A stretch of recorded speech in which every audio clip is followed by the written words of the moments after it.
Hello, I'm Dr. Christopher Gay, Foundation Health Partners Pain Management. I'm board certified in anesthesiology and pain management, and I want to talk to you about a number of conditions that cause pain and interfere with lives of Alaskans, Americans, and people around the world. One of the most common conditions is low back pain.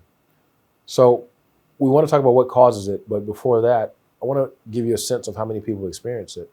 Approximately 80% of adults will experience low back pain at some point in their lives. This can be due to a number of different conditions, whether there's injuries, accidents, sports, or doing simple everyday things around the house. You're moving a box, you picked up a heavy pan or something, and it can really impact your life.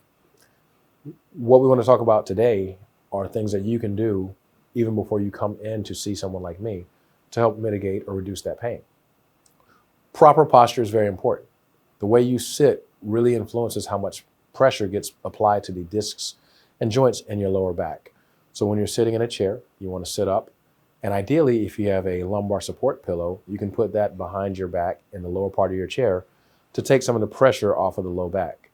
And that pressure comes from the weight of your upper body, which stops in your lower back while you're sitting, versus when you're standing, it gets transmitted down to the legs, which act as shock absorbers. So along those lines, if you do sit for many hours a day, perhaps for work, you want to get up and take breaks as well. Stand up at least once an hour, move around, take a walk if you can. If nothing else, just stretch, and that'll allow those discs in your lower back to decompress. Other things you can do include regular exercise, especially core strengthening exercise. Things that strengthen your abdomen and strengthen your back. They're going to act like a back support or even a back brace and support your back while you're walking around and even while you're sitting.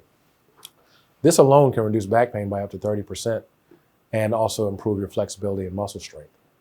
When these other measures at home don't help, you can go see a physical therapist.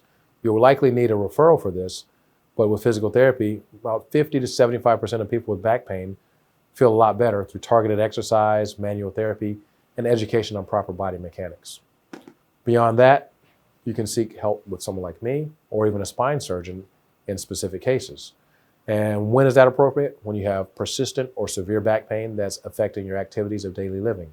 You can't walk to your mailbox, you can't cook dinner, you can't even shave or stand at your sink. Getting in and out of chairs becomes problematic. So when those things start to affect you, and even beyond that, things that become emergencies are when you can't move your leg. You have severe weakness with sudden onset. You have trouble controlling your urine or bowel movements. Those are things that you need to be seen soon and very soon for. So if you experience any of that, if you're having severe or chronic back pain that's affecting your life, please give us a call. We'd love to help you get back to enjoying life. Thank you.